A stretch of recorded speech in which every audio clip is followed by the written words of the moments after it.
자요. 지금부터 이제 우리가요, 여기 이제 매매하고 교환하고 환매하고 이렇게 보거든요. 그런데요, 지금 이제 테마가 가장 중요한 게 이제, 담보 책임하고요, 임대차예요. 그래서 이 두 가지를요, 우리가 이제 뭘 보냐면요, 이렇게 보는 것이죠. 먼저 잡다한 걸 다 없애버리잔 말이죠. 우리가 이제 그러면 매매를 하죠. 매매하면 여기서 뭐가 나오냐? 매매죠? 그럼 여러분 혹시 이거 기억나요? 유상계약 기억나요? 유상계약하고 무슨 계약하고 쌍무계약하고 기억나죠? 그래서 우리가요, 매매는 유상이라는 것은 서로 대가관계가 있다는 거죠. 주고받을 때 대가관계요. 그래서 매매, 그 다음에 교환, 그 다음에 여기 임대차, 매매, 교환, 임대차. 알겠죠? 그럼 이것만 세 개만 보면 되죠? 그러면 이 매매에서요, 유상계약과는 매매에서 모든 내용을 다 규정을 해요. 우리가 법을 봐봐. 매매하고 교환하고 임대차는 다 유상계약이고 둘 다 쌍무계약이단 말이에요. 둘 다 똑같단 말이죠. 그런데요, 매매에다가 다 유상계약과 쌍무계약 하는 것을 다 적고, 교환에다 또 다 적고, 임대차에도 똑같은 내용 또 말만 바꿔서 매매, 교환, 임대차만 바꿔서 또 다 적고 그러면 책이 얼마나 두꺼워지겠어요. 그러니까 일단은 매매에다가 모든 걸 규정하고 유상에다가 뭘 한다? 준용한다 이 말이죠. 준용한다. 아시겠죠? 그래서 여러분 매매는 뭐가 나왔죠? 매매 여기서 보면 매매 대금이 나와. 매매 대금. 우리 방금 봤죠? 뭘 봤죠? 해약금 봤죠? 해약금 받고요. 그 다음에 또 뭐가 있죠? 담보 책임이요. 담보 책임 이렇게 받잖아요. 알겠죠? 이런 것들이 있잖아요. 그 다음에 쌍무계약하면 이게 뭐가 있어요? 동시행 항변권이죠. 동시행 항변권. 그 다음에 또 뭐가 있어? 위험 부담이라고 하는 것이 이렇게 있잖아요. 그럼 이런 것들이 매매 계약과 같이 연관돼서 다 규정을 하고 이것들을 교환하고 임대차에 뭘 한다? 준용을 해. 그러니까 준용한단 말이 뭐냐? 교환에도 뭐냐? 매매 대금에 관한 규정, 해약금에 관한 것, 담보 책임, 동시행, 위험 부담이 다 있다는 거죠. 그럼요, 임대차도 다 있어요. 봐봐, 임대차요. 임대차 이러면 혹시 해약금, 계약금 있어 없어요? 임대차 월세. 이러면 월세할 때 계약금 있어요 없어요? 있죠. 임대차 할 때요, 보증금 3,000에 월세 50이다. 그럼 3,000이니까 원금이 얼마죠? 여기 10%가 얼마죠? 300이죠. 300 여러분요, 계약금으로 내는 거잖아요. 그러니까요, 임대차에도 다 있단 말이죠. 그래서 우리 시험에 뭐라 나왔어요? 임대차 계약에도 해약금에 관한 규정이 준용된다. OX5란 말이죠. 알겠죠? 그래서 이걸 이제 얘기하고요. 자, 지금부터 이제 우리가 보면 매매에서 이제 담보 책임 빼고 나머지를 이제 보잔 말이죠. 첫 번째 이제 뭐죠? 매매 대금에 관한 것들이 있고요. 다 있는데 먼저 과실 수치를 한번 보잔 말이죠. 과실 수치거든요.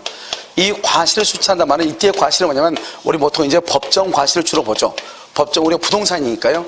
법정 과실은 뭐가 있죠? 월차임이죠. 월차임, 월세 있죠? 이 월세를 뭐란다? 법정 과실 이렇게 얘기해. 알겠죠? 월세. 그 다음에 돈 빌려주고 뭐 받는 거? 이자. 돈 빌려주고 뭐 받는 거? 이자 받는 거를 과실이죠. 그럼 여기서 보면요. 여기서 이렇게 되는 거죠. 여기 이제 이것을 매도인이라고 얘기하고요.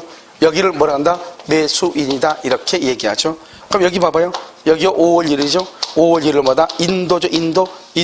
인도하기 전에는 매도인, 인도하고 난 후는 뭐다? 매수인. 이렇게 인도. 알겠죠? 그러니까요, 갑이요, 을한테 집을 넘겨줬어. 그럼 넘겨줬으면 어떻게 돼요? 이러면요, 을이라고 하는 사람이 집을 사는 거잖아요. 그럼 집을 넘겨받았으니까 월세를 누가 받아야 돼요? 매수인이 받아야죠. 그런데 이 사람이요, 여기요, 7월 1일요, 잔금을 준 거예요. 잔금 1억을요. 잔금 1억. 그러면요, 자기는 5월 1일 넘겨받아서 월세 받아먹고 7월 1일날 잔금을 주면 그러면 몇 달 있으면 손해가 몇 달을 이익 봐요? 2달 이익 보죠. 그러면 돼, 안 돼? 안 돼. 그러니까 이 사람은요, 이 인도받은 날부터 이 사람은 월세를 받아먹고 인도받은 날부터 잔금 1억에 대한 뭐를 줘야 돼요? 이자를 이렇게 줘야죠. 이자를 이렇게 줘야 되는 거예요. 무슨 알겠죠? 여기는요, 이 사람이요, 등기를 줬어. 등기. 2월 1일 날 등기. 그럼 등기는 월세하고 아무런 문제가 없어요. 차임하고. 알겠죠? 등기는 필요 없어. 등기는 무조건 매도인이에요. 등기는 하든 말든 무조건 매도인이에요. 그럼 여기요, 3월 1일 날이요, 잔금을 줬어. 잔금을 미리서 지급했단 말이 무슨 말이죠? 이제는요, 이 매도인은 더 이상 자기 집이 아닌 거나 마찬가지죠. 뭘 받았으니까? 잔금을 받았으니까요. 그러나 잔금 받기 전까지 누구다? 매도인. 잔금 받고 난 후는 누구다? 매수인. 이렇게 되는 거예요. 그래서 항상 여러분요, 인도예요. 시험에 뭐라 나오냐? 인도하기 전에 잔금을 받았다. 이렇게요. 인도받고 난 다음에 잔금을 받았다. 이렇게. 항상 인도가 기준이에요. 인도하기 전 매도인, 인도하고 난 후 매수인, 인도하기 전에 잔금이다. 매도인, 잔금 이후는 매수인. 인도받고 난 다음이다. 매도인, 매수인. 그러면 인도받은 날부터 매수인은 잔금을 지급할 때까지 원금 플러스 이자를 지급한다 이런 말이죠. 등기는 절대로 문제가 된다 안 된다? 안 된다. 이걸 정확하게 알겠죠? 자, 그럼 여기서 이제 한번 볼까요? 여기 이렇게 갑의 건물이에요. 갑의 건물이 갑하고 이렇게 계약을 하죠. 그러면 갑은 을한테 뭐를 한다? 등기를 하고요. 을은갑한테 잔금을 이렇게 지급해야 되는 거죠. 그런데 갑의 건물이요, 이렇게 저당이 잡혀 있어. 저당권이 잡혀 있는 이 집을 갑이 을한테 팔았다 이 말이죠. 저당권이요 이렇게 잡혀 있어. 그러면요 우리가 이제 뭘 해야 돼? 이렇게 등기를 해줘야 되잖아요. 그러면 갑은 을한테요 잔금을 받으면서 그냥 등기만 해줄 수 없고 저당권 등기를 뭘 한다? 말소를 하면서 등기를 해줘야 되잖아요. 자, 여기서 문제요. 그럼요 저당권 등기 말소하죠. 이 저당권 등기 말소에 들어가는 비용은 누가 부담해요? 저당권 등기 말소에 들어가는 비용은 누가 부담해? 매도인이 부담해요? 매수인이 부담해요? 누가 부담한다? 이것은 갑이 부담하는 거예요. 알겠죠? 비용이. 자, 여기 등기죠. 등기 비용은 누가 부담해요? 등기 비용은 누가 부담해? 누가 부담한다? 여러분, 이건 매도인이 부담하는 거예요. 알겠죠? 왜요? 이런 봐봐요. 을이 잔금이죠. 그럼 봐볼까? 잔금이 없어서 이 사람 잔금 1억을 대출받았어요. 대출받아서 잔금을 주잖아요. 그러면 여기 대출 이자는 누가 부담해요? 대출 이자는 누가 부담해? 여기 을이 부담하죠. 그럼 등기 비용 누가 부담해요? 갑이 부담하죠. 왜요? 이 사람은 등기를 해줄 뭐가 있는 사람이에요? 그러니까 의무자가 부담하는 거죠. 원칙은 갑이 부담하는데 실제 실무상 누가 지금 부담하고 있다? 을이 부담하고 있다. 이게 문제죠. 지금 이게 문제.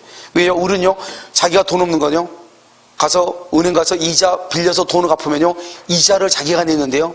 을은 자기가 이자를 내는데요. 그런데요 등기 비용은요 누가 부담해? 또 자기가 부담해요. 자기는 잔금을 줄 의무가 있으니까 당연히 돈을 빌려서 내면 이자를 자기가 내야죠. 무슨 말인지 알겠죠? 그런데 여기요 갑은요 어떻게 되죠? 갑도 당연히요 여기서 뭘 한다? 비용 있죠? 이 비용을 주면은 갑이 당연히 비용을 부담을 해야죠. 그런데 그 비용을요 누가 지금 부담하고 있어요? 누가 부담해요? 을이 지금 부담하고 있다 이 말이죠. 을이 실무상 누가 부담해요? 실무상 을이 부담하고 있다. 내 말 지금 이해됐나요? 지금요? 이것을 얘기하는 거죠. 실무상은 을이다. 알겠죠? 그래서 이건 이제 그 비용을 알고요. 그 다음에요 만약 예를 들어서 여기 집이 있어요. 땅 있어. 측량비용이 있죠. 측량비용은 누가 부담해요? 측량비용은 갑하고 을하고 부담하는 거예요. 측량비용. 그 다음에 여기요 중개비용이요. 중개 수수료는 누가 부담해요? 갑하고 을이 부담하죠. 알겠죠? 이런 것들. 그러니까 비용을 누가 부담하느냐 이게 이제 문제가 되죠. 자, 또 한 가지요. 우리가 이제 매매에서 또 나오는 게 뭐냐면 이렇게요. 갑이라는 사람의 건물이에요. 갑하고 을하고 이렇게 계약을 하죠. 여기 2월 1일 계약을 했잖아요. 2월 1일이요. 그 다음에요 2월 1일 계약하고 여기 4월 1일 이렇게 딱 있는데요. 이 사람이 4월 1일 날 잔금을 딱 주려고 그래. 잔금 1억을 주려고 했더니요. 이 건물에 1번 가처분이 들어온 것이 있어요. 가처분. 그 다음에 여기요 2번 여기요 가압류가 들어오는 경우가 있어요. 가압류요. 알겠죠? 이렇게요. 여기 가처분이 들어오고요. 가처분이 들어오고 가압류가 들어오고 이렇게 들어온다 이 말이죠. 그럼 어떻게 되는 거죠? 여기 가처분 들어왔죠? 여기 뭐가 들어왔어? 가압류 들어왔잖아요. 그럼 여기 가처분이 딱 들어오면 어떡한다? 가처분 이 집 팔 때만 하면 이 말이죠. 내 거다 이 말이죠. 한번 가처분이라면 그런 뜻이거든요. 그랬을 때 을은요 돈을요 잔금 1억을 지급하는 것을 거부할 수 있어요. 그런데 여기 가압류는요 피해보전 채권이 3천만 원에 대해서 가압류가 들어왔거든요. 그럼 나는 지금 얼마가 지금 위험해요? 3천이 위험하죠. 그러니까 일단 얼마나 주고요? 7천만 주고 3천은 내가 거부할 수 있단 말이죠. 무슨 말인지 알겠죠? 이런 것들은 이제 우리가요 계약을 했다 해서 내가 무조건 주는 것이 아니고 거부할 수 있는 범위들이 있다 이런 말이죠.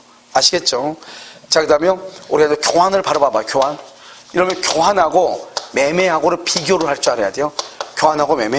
교환은 뭐냐면 교환은요 금전 이외의 재산권이에요. 교환은 금전 빼고 나머지 재산권을 바꾸는 걸 교환이라고 그래요. 그러니까 이것 무슨 말이냐? 이런 뜻이에요. 이렇게 재산권이 뭐가 재산권이죠? 재산권은 물권하고요.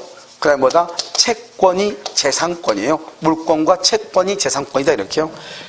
그런데요, 여러분 보면 어제요 기출문제 이제 다른 데서요 나온 기출문제를 하나 풀다 보니까 해설을요 뭐라고 써놨냐? 뭐더라? 주택 임차권은 상속받을 수 있다. 이렇게 돼 있어요. 해설은 뭐냐면, 무슨 법에 그렇게 됐다고 나와 있다고 이렇게 해놨더라고요. 그렇게 나온 적은 없고요. 이런 보면, 이 물권과 채권이라는 게 뭐예요? 재산권이잖아요. 재산권은 당연히 상속의 대상이 되는 거예요. 알겠죠? 그러니까 주택 임차권이나 전세권은 재산권이죠. 그러니까 그것은 당연히 상속이 당연히 되는 거예요. 알겠죠? 재산권의 일종이니까. 그러니까 여기요, 재산권이라는 것은 소유권. 여기 물권이 뭐가 있죠? 소유권, 지상권, 전세권. 여기 채권은요? 채권도 여러 개 채권이 있죠? 이런 것들은 다 뭐 할 수 있다. 또 이거 뭐, 또 주식 같은 거 있죠? 이런 것들은 서로 다 교환할 수 있는 거예요, 이게 다. 알겠죠? 그런데 금전은 안 된다잖아요, 지금 교환은. 그럼 이제 이게 뭐냐? 매매는 그럼 뭐냐? 매매는 뭐가 매매냐면 재산권하고 대금을 지급할 것 이렇게 돼 있어. 대금. 여기는 대금하고 재산권을 바꾸는 것이고, 여기는요 금전 빼고 재산권을 바꾸는 것이고, 금전 빼고 여기는요 대금만 주는 것이고. 그럼 매매는 뭐냐? 이 건물이 만약에 1억짜리잖아요. 그러면 여기 을이라는 사람이 뭐라죠? 돈을 주죠. 이 돈을 줄 때 얼마를 주라는 거예요? 1억을 주라는 거예요. 돈을 완벽하게 대금 1억으로 주는 것을 이것을 매매라고 그래요. 알겠죠? 그런데 여기는 금전은 안 된다잖아요. 금전 빼고 된다잖아요. 그럼 뭐냐? 이게 지금 갑이죠? 갑이 이거 1억짜리잖아요. 여기 을이라는 사람이 토지하고 바꾸는 거예요. 토지하고 맞바꾸는데 문제는 뭐냐면 토지가 9천짜리밖에 안 되는 거예요. 이건 1억짜리인데 그럼 교환이 돼요? 안 돼요? 안 될 거 아니에요. 그러니까 어떻게 한다? 여기다 얼마를 더 얹은다? 1,000을 더 얹은다며. 1,000을 더 얹어. 알겠죠? 이 1,000을 뭐란다? 보충금이다. 이런 말이죠. 보충금이다. 그럼 여기 한번 봐봐요. 여기는 100%요 돈으로 주는 것을 대매매라고 하는 거예요. 그럼 여기는요 100% 돈으로 주는 게 아니잖아요. 그렇잖아요. 지금 여기요. 그럼 여기서 어떻게 하죠? 여기는 9천이죠. 9천이 여기는 뭐죠? 1,000이잖아요. 알죠? 1,000만 얹은 거죠. 그러니까 이것은 100% 돈으로 준 게 아니죠. 땅을 주면서 부족한 만큼만 채워준 거죠. 이런 것도 뭐로 본다? 이런 것도 교환으로 본다 이 말이죠. 돈이 있다고 해서 그것을 매매라고 그러면 큰일 난다 이 말이죠. 그런데요 아까 말했죠. 저기 교환계약은 매매 대금에 관한 규정을 준용하죠. 그럼 여기 보면 뭐가 있죠? 1,000만 원 보충금 줬죠? 이 보충금도 매매 대금하고 똑같이 본다 이런 말이죠. 그러니까 어떻게 돼요? 이 갑이라는 사람이 을한테 등기해주고 을도 갑한테 토지를 등기했어. 그런데 문제는 뭐죠? 토지는 했는데 이 사람이 1,000만 원 안 준 거예요. 그럼 1,000만 원을 안 줬다는 말의 뜻이 뭐예요? 이 사람이 1,000만 원을 주지 않았죠? 그럼 1,000만 원을 주지 않았다 이 말의 뜻이 뭐예요? 이것은 이 사람 1,000만 원 주지 않았죠? 이것은 다른 말로 하면 채무 불이행이 되죠. 그래서 갑은 을하고 계약을 얼마 할 수 있다? 해제할 수 있는 거예요. 뭐 할 수 있다? 해제해 버릴 수 있어요. 해제해 버릴 수가 있다 이 말이죠. 이게 큰 문제죠. 아시겠죠? 그래서 보충금은 매매 대금에 관한 규정을 준용하고 보충금을 지급하지 않으면 계약을 해지할 수 있다 이렇게. 그다음에요 우리는 어떤 착각을 하느냐면 여기 토지를 주니까 토지는 물건이잖아요. 물건이니까 우리는 계약은 뭐냐면 유상계약이죠. 그 다음에 무슨 계약이다? 쌍무기자. 쌍방의 의무를 부담하죠. 그 다음에 뭐다? 불요식이죠. 일정한 방식이 없어도 되죠. 우리는 낙성계약이야. 낙성인데 우리가 교환계약은 물건을 주니까 이것을 잘못해서 요물계약으로 착각할 수 있단 말이죠. 요물이다 아니다? 아니다 이 말이죠. 우리는 뭐다? 유상, 쌍무, 불요식, 낙성계약이다 이런 말이죠. 지금 무슨 말인지 아시겠죠? 그래서 이것을 교환이다 이렇게 얘기를 해. 그럼 교환은요 여러분요, 여러분 혹시 외국 나가면은 뭐죠? 돈 환전해요 안 해요? 환전하죠? 여러분 환전하는 것은 교환이다 아니다? 아니에요. 환전은요 똑같은 가치와 가치로 바꾸는 거잖아요. 그것은 교환이 아니라고요. 알겠죠? 교환은 뭐죠? 금전은 뺀다고요. 무슨 말이죠? 그러니까 우리가 원화를 달러로 바꾸는 것, 원화를 베트남에요 동으로 바꾸는 것, 그거는 교환이 아니에요. 무슨 말인지 알겠죠? 자, 그 다음에요 뭐냐면 그러면 우리가 교환이 안 되는 거 시험에 뭐가 나왔냐? 우리 시험에 이거 나왔어. 2개가 나왔단 말이죠. 이 일을 완성할 의무, 이 일을 완성할 의무라고 하는 것이 있고, 이 일을 완성할 의무 또 하나가 뭐냐면 노무제공. 노동력은 재산권이 아니잖아요. 내 노동력 재산권이 아니죠. 그래서 이 2가지는 안 된다 이 말이죠. 안 돼. 알겠죠? 그 다음에 여러분 환매를 봐. 교환은 이거밖에 없어. 그러니까 시험에 안 나오죠. 내용이 너무 없으니까. 그럼 교환은요 독자적으로 나오면 무조건 사례 문제로 나와. 나중에 문제를 풀면 알겠지만 사례 문제. 근데 사례 문제가 딱 나왔는데 교환이라고 나왔다 해서 교환으로 읽으면 문제 못 풀어. 교환으로 딱 나오면 문제는 무조건 뭐로 있느냐? 매매로 읽고. 왜? 교환하고 매매하고 임대차는 다 똑같죠. 법적 성질이. 그냥 교환이라는 말이 나오면 무슨 말인지 모르겠다. 사례 문제가 나왔는데 무슨 말인지 모르겠다. 그러면 매매로 그냥 교환을 매매로 다 해서 읽으면 똑같아. 매매에 관한 문제예요. 아시겠죠? 자, 그러면 환매는 뭐냐? 환매. 환매는 여기 뭐가 안 된다? 법정 지상권이 안 되죠? 법정 지상권이 안 된다. 이거 하나 이제 알고 있어야 되겠죠? 환매는. 자, 결론적으로. 자, 환매는 뭐냐면 이런 것이죠. 이 갑이라는 사람이요. 자기 집이 1억짜리가 있어. 그 1억짜리인데 을한테요. 돈을요. 2천만 원을 빌리고 싶어. 2천만 원? 그럼 2천만 원을 빌렸는데 사용증을 쓰고 돈을 빌렸어. 그런데 만약에 돈을 못 갚으면요. 이 집 경매가 돼버리잖아요. 경매. 그렇잖아요. 그러니까요. 갑이 을한테 뭐라냐? 2천만 원에 매매를 해. 매매를 해. 1억짜리 2천만 원을 매매를 해. 그래가지고 이 사람이 매수인이 돼. 매매니까. 그럼 이 을한테 집을 넘겨줘. 넘겨주고 등기까지 줘. 그럼 넘겨줘 등기해줬으니까 이 사람이 그냥 갑자기 소유자가 되는 거예요. 소유자 이렇게요. 그러고 나서 어떻게 한다? 이 사람이요. 1억짜리 2천만 원에 팔았잖아요. 그럼 이 갑이라는 사람이 이것을 부동산이죠. 부동산의 경우는 몇 년 안에? 5년 안에. 동산의 경우는 몇 년 안에? 3년 안에. 3년 안에요. 갑이요. 을한테 다시 사오는 거예요. 이걸 환매라고 그래. 우리가 이러면 혹시 순환한다 들어봤죠? 순환, 돌고 도는 거잖아요. 빙빙 도는 거. 팔았다가 다시 가져오니까 그걸 환매라고 하는 거예요. 알겠죠? 그럼 이때 어때요? 부동산은 5년 안에, 동산은 3년 안에 다시 사오면은 갑은요, 봐봐요. 이 을은 집을 자기가 넘겨받았으니까 집을 여기서 뭘 받죠? 이자를 받겠죠? 이자. 아니야, 뭐죠? 월세를 받겠죠? 그렇잖아요? 이것을 뭐란다? 과실이라고 그래요. 그런데 그러면 갑은요, 만약에 은행에다가 돈을 빌렸으면 뭐를 지급해야 돼요? 이자. 근데 이건 매매대금이죠. 매매대금은 이자가 나와요? 안 나와요? 이자가 안 나오죠. 그러니까요, 이 매매대금 이자하고 과실은 뭔 걸로 봐요? 상계한 것으로 본다. 뭔 걸로 본다? 상계한 것으로 봐. 그래서 이자 안 내죠. 이자와 과실은 뭔 걸로 봐? 상계한 것으로 봐. 상계는요, 퉁친 것으로 봐. 그러니까 갑은 돈을 빌리는데 이자를 주고 돈을 빌리면 이자 못 내면 나중에 경비당할 수 있으니까요. 그래서 퉁친 것으로 본다 이 말이죠. 상계한 것으로 본다 이렇게. 여러분 지금 이해되셨나요? 알죠? 이게 또 중요해요. 이게. 됐죠? 자, 그럼 하나만 더 봐요. 여기요. 이제 환매는 이렇게 해서 환매하잖아요. 그러면 환매는 5년, 3년이죠. 이 5년, 3년보다 기간을 넘으면은요, 어떻게 된다? 5년, 3년으로 단축이 돼요. 5년, 3년 이상은 절대 안 돼요. 그럼 여기요, 한 번 기간을 정하면요, 연장이 안 돼, 연장. 이게 아주 중요해. 연장 안 된다. 시험에 이게 가장 중요해. 그 다음에 기간에 만약에 정함이 없다. 기간에 아무 정함이 없어.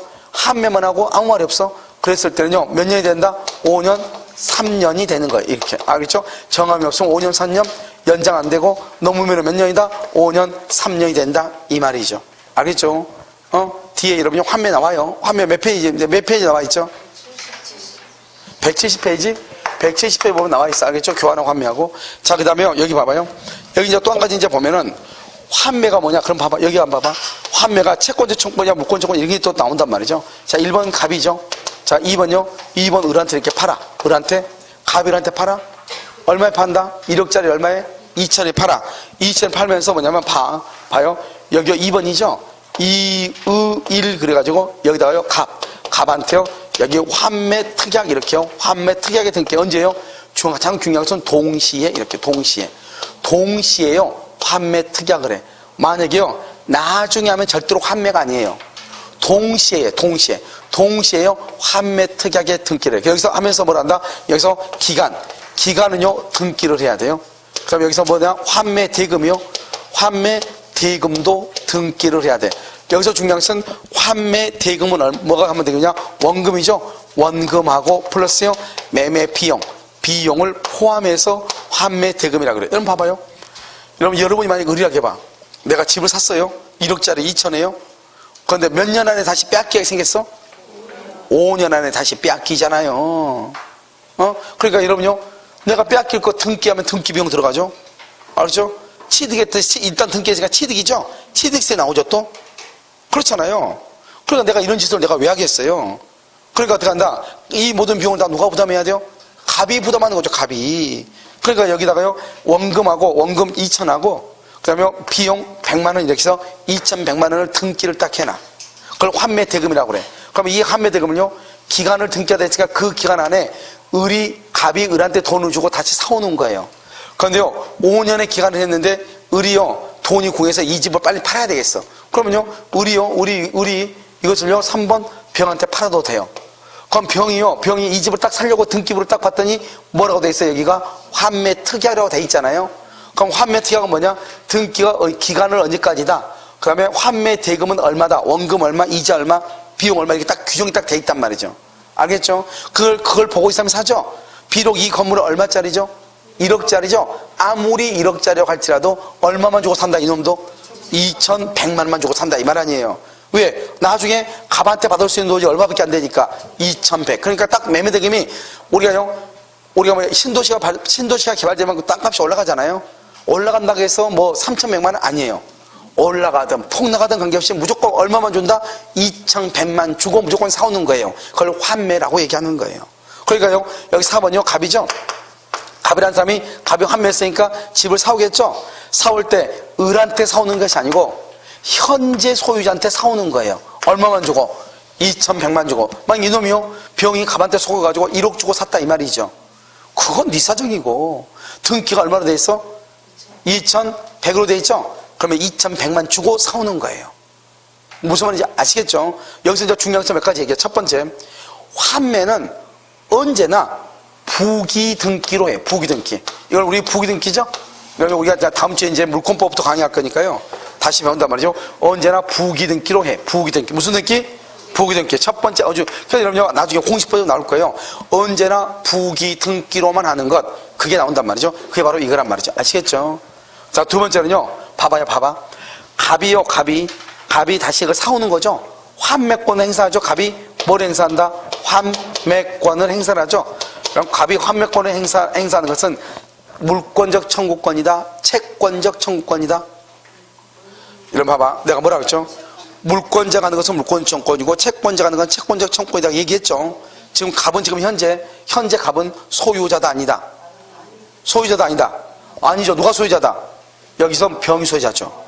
병이 소유자죠. 여기서는 누가 소유자고? 을이고. 을이 지금 갑이한테 팔았잖아요. 갑이한테 팔았으니까 갑은 소유자가 아니죠.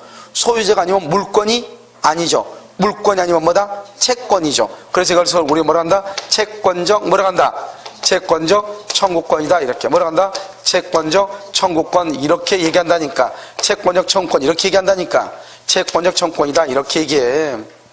여러분 지금 이해됐어요? 이것을 얘기하는 것이다, 이 말이죠. 알겠죠? 이게 또 중요해. 채권적 청구권이다. 그다음 이걸 뭘 한다? 부기 등기로만 한다. 이렇게. 아시겠죠? 그 다음에 환매는 뭐가 인정되지 않는다? 법정 지상권이 인정되지 않고. 연장할 수 있다, 없다? 없다. 이렇게. 아시겠죠? 그 다음에 여기 봐봐요. 여기 보면 이 환매 대금하고요, 여기 상계는 언제나 상계하고 언제나 환매 대금은 매매 대금하고 비용을 포함하는 것이 아니고 다른 약정이 없으면 그렇다, 이 말이죠. 뭐가 없으면? 다른 약정이 없으면 이렇게. 아시겠죠? 그래서 여러분요, 뒤에 보면 환매 교환에서 170페이지 한번 봐봐요. 170페이지. 자, 환매라고 이러면 나와 있죠? 환매는요, 뭐라 나왔죠? 부동산 5년, 동산 3년이죠? 그 다음 뭐가 안 된다? 연장이 된다, 안 된다? 안 된다, 안 된다. 알겠죠? 연장되지 않는다. 그 다음에 이자와 가실은 다른 약정이 없으면 뭐한 걸로 본다? 상계약으로 본다. 환매대금은요, 매매대금과 매매비용은 다른 약정이 없으면 환매대금은 매매대금과 매매비용이다. 알겠죠? 그럼 언제 한다? 동시에 한다. 동시에. 알죠? 동시에 하지 않으면 절대로 환매가 아니다. 동시에 해야 된다. 이렇게. 오른쪽에 1, 2, 3, 4, 5로 한번 봐보세요. 1번 뭐죠? 매매 등기와 동시에 동일하면 동시에. 무슨 등기 한다? 부기 등기.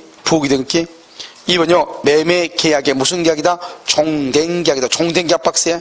종된 계약 이제 다 나왔어. 종된 계약 박스했어요? 박스했어? 자, 그다 써. 위에다 이렇게 써가지고. 종된 계약은 3가지가 있어. 3가지. 첫 번째 써요. 첫 번째 종된 계약 뭐가 있어요? 보증금 계약. 보증금. 두 번째로 뭐가 있어요? 계약금. 그 다음에 지금 또 하나 지금 방금 나왔죠? 뭐가 나왔어요? 환매. 환매가 뭐죠? 종된 계약이다. 이런 말이죠. 아시겠죠? 종된 계약. 이렇게. 됐나요? 그래서 종된 계약이 3개.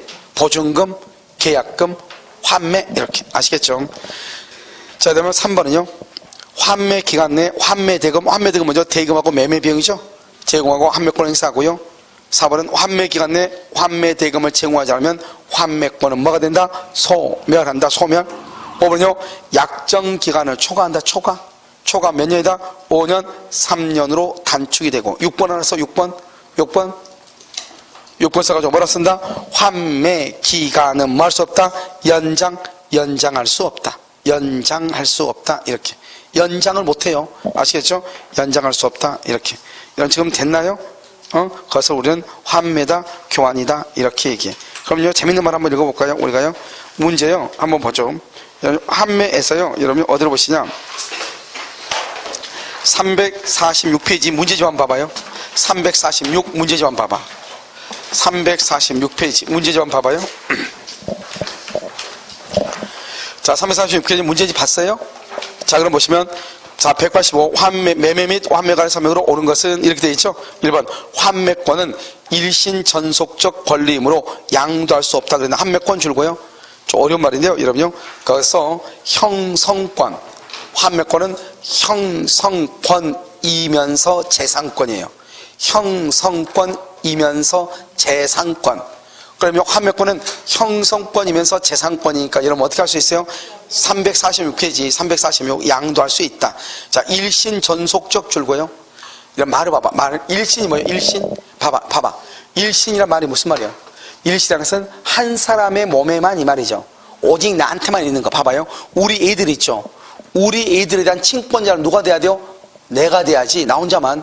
옆집 총각이 나도 친권자다 그러면 골치 아픈 일이잖아. 그것은요. 그렇잖아요. 그래요? 안 그래요? 그렇죠. 그러니까 나 혼자만 할 수 있는 거. 간단히 그걸 일신전속이라고 그래요.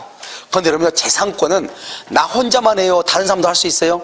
재산권은 다른 사람도 다 행사할 수 있잖아요. 대리인도 할 수 있고 다 할 수 있죠. 그러니까 뭐 할 수 있다? 양도할 수도 있고 믿어서 상속할 수도 있고 가등기는 안 돼요. 환매는 언제나 무슨 등기한다? 부기등기란다 이 말이죠. 자, 2번요. 매매 계약의 무효는 계약의 무효 환매 특약 줄고 매매 계약 줄고 꼭 환매 특약 줄고 매매 계약을 뭐란다? 주된 계약이요. 주된 그다음에 환매 특약을 뭐라고 그래요? 종된 계약. 주된 계약은 종된 계약에 영향을 미치죠. 그러니까 주된 계약이 무효면 종된 계약도 뭐가 된다? 무효가 되죠. 알겠죠? 자, 3번 권리의 일부가 타인에게 속하죠. 권리의 일부가 타인에게. 이것은 아직 환매 가능하시고 3, 4, 5는요 나중에 봐야 돼요. 자, 186을 봐봐요. 186. 자, 환매하고 왜냐면 봐봐. 1번에 문제가 뭐다 나왔죠? 매매 및 환매라고 나왔죠. 1번의 문제 185번의 문제가 매매 및 환매라고 되어 있죠. 이거 왜 그런 줄 아세요? 환매가 양이 너무 적으니까 환매만 가지고 문제를 못 만드는 거예요. 알겠죠? 그러니까요, 자꾸 환매는 곁다리를 거쳐. 매매하고 환매, 매매하고 교환, 환매하고 교환, 환매하고 임대차 이렇게 곁다리 거쳐. 그러다 보니까 그래. 이제 오리지널을 보면 186을 봐. 186은 뭐라 나왔죠? 부동산에 대한 매매 등기와 가장 중요한 키워드예요. 동시에. 환매에서는 무조건 이 말이 중요해요. 동시에 환매권 보류를 등기하지 않더라도 환매권 보류를 등기 동그라미. 여러분 등기를 해야 뭐가 발생해? 대항력이 발생하죠. 등기가 없으면 대항할 수 있다 없다 이렇게요. 2번 환매 특약은 매매 계약과 언제 해야 돼? 동시에 3번 부동산에 관한 환매 기간은 몇 년이다? 7년으로 정하면 몇 년으로 단축이 된다? 5년. 4번은요 환매 등기가 격려된 나대지에 건물이 신축된 후 더 이상 볼 필요 없어. 환매는 절대로 뭐가 된다? 법정 지상권이 된다 안 된다? 안 된다. 그래서 환매의 경우는 맨 끝에 법정 지상권은 발생하지 않는다. 나중에 법정 지상권 할 때 또 한 번 설명해요. 알겠죠? 5번은요 특별한 약정이 없으면 환매 대금 줄고 그래서 매수인이 부담한 매매 비용이 포함된다. 그래서 환매 대금 줄고 써요. 거기다가 매매 대금 플러스 비용, 매매 대금 플러스 비용 이렇게 자, 189로 봐봐요. 189는 뭐라고 되어 있죠? 환매 특약은 언제 한다? 매매 계약과 동시. 그 말이 아주 중요해. 매매 계약과 동시. 그 말이 중요하다고. 알겠죠? 자, 2번은요 환매 대금은 특약이 없는 한 특약이 없는 한 줄고 거기. 그 다음에 줄고 매매 대금과 줄고 맨 끝에 매매 비용을 합한 것 이렇게. 환매는요 5년을 넘지 못한다고 되어 있죠? 여러분요 이게 동사인지 부동산인지 어떻게 알고 5년을 넘지 못한다 이렇게 되어 있죠? 무슨 말인지 알겠죠? 문제의 부동산 환매라고 돼 있잖아요. 그러니까 아무 말 없이 그냥 5년을 넘지 못한다고 돼 있는 거예요. 알겠죠? 그리고 5년이 부동산 환매라고 돼 있죠? 그래서 5년인 거예요. 아무 말이 없이 그냥 났으면 그냥 틀린 거예요. 왜요? 동사인지 부동산인지 어떻게 알아요? 무슨지 아시겠죠? 자, 4번은요. 환매 기간은 특약으로 연장, 아까 말했어요. 절대로 연장이 된다, 안 된다? 안 된다. 5번요. 환매 기간 내 매도인이 매수인에게 환매 대금을 제공하지 않으면 환매권은 뭐가 된다? 소멸된다. 그래서 줄과 환매 기간 내 줄고 바로 옆에 가운데 환매 대금을 제공, 딱 그 한마디만. 됐죠? 그 다음에 그 다음 장 볼까요? 그 다음 장이요. 다 볼 수 없으니까 여러분 교환을 한번 본대요. 이런 봐봐. 교환 보면 지금 봐봐요. 교환은 지금 다 지금 뭐로 됐죠? 지금 교환은 지금 딱 보면 다 사례 문제로 돼 있죠. 판례 사례 문제로 돼 있어, 안 돼 있어? 돼 있죠. 그런데요, 교환은 봐봐요. 우리가 교환을 몇 개 배우지도 않았거든요. 이 몇 개 안 되는 거 가지고 이걸 다 풀어야 되는 거예요. 그러니까 여러분 이렇게 문제가 나오면 간단해. 이런 문제는 뭐로 읽어버리면 된다? 매매로 읽어버리면 그래. 매매로. 알겠죠? 그래, 아주 간단한 문제예요. 그런데 이것을 그냥 읽으려니까 어려워서 그렇지. 자, 그럼 놔두고 어디로 보냐? 그 다음 장 봐. 350페이지요? 350페이지 봐봐. 지금 여러분 교환 한번 봐봐. 198하고 199로 한번 봐봐. 얘들 지금 다 어떻게 생겼어요? 자기 혼자가 있어, 없어? 없죠. 그러니까 옆에서 다 곁다리 이렇게 거쳐. 왜? 자기 혼자는 안 되거든요. 알겠죠? 그러니까 어디요? 환매와 교환 이렇게 돼 있단 말이죠. 아시겠죠? 양이 너무 적으니까. 1번 한번 볼까요? 환매 기간 줄고요. 맨 끝에 연장하지 못한다. 맞죠? 자, 2번요. 교환계약은 유상계약 줄고요. 매매 후 규정이 준용된다 줄고요. 준용 동그라미 써 거기다가 옆쪽에다 한 서너 개 쓸 거예요. 첫 번째 매매대금, 두 번째 계약금, 세 번째 담보책임, 네 번째 항변권, 항변한다면 항변권, 다섯 번째 위험하죠? 위험 부담, 이렇게 다섯 개 이렇게 됐죠? 됐나요 지금요? 자, 그 다음에 어디로 보냐면 3번요. 매매계약과 줄과 동시에 동시에 해야지 뭐라고 그러죠? 환매라고 그랬죠? 그런데 하지 않는 환매로서 효력이 있다 없다? 자, 4번은요. 부동산 소유권 줄고 소유권에서 물권으로서 재산권이죠. 우리가요, 교환은 재산권을 상호 이전해야죠. 물권으로서 재산권이죠. 바로 옆에 주식은요, 이것도 재산권이죠. 그래서 교환계약이죠. 5번요, 부동산에 관한 환매는 환매권 특약의 등기가 없어도 제3자에 대해서 뭐가 있다? 효력이 있다. OX, X, 등기가 뭐다? 등기가 봐도 대항력이죠. 등기가 대항력. 199는요, 1번, 2번만 봐. 나머지는 임대차니까. 1번 보면 뭐라 나왔죠?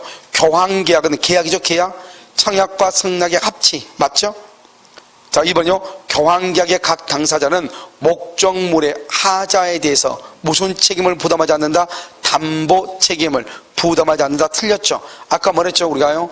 교환에도 뭐가 있다고 그랬어? 매매대금, 계약금, 담보 책임, 항변권, 위험부담 이런 것이 있다고 그랬죠? 그러니까 그런 것도 있다 이런 말이죠. 무슨 말인지 알겠죠? 자, 여기까지 하고요. 일단 여러분 다시 어디를 보시냐? 자, 강의노트 담보 책임을 한번 봐봐요.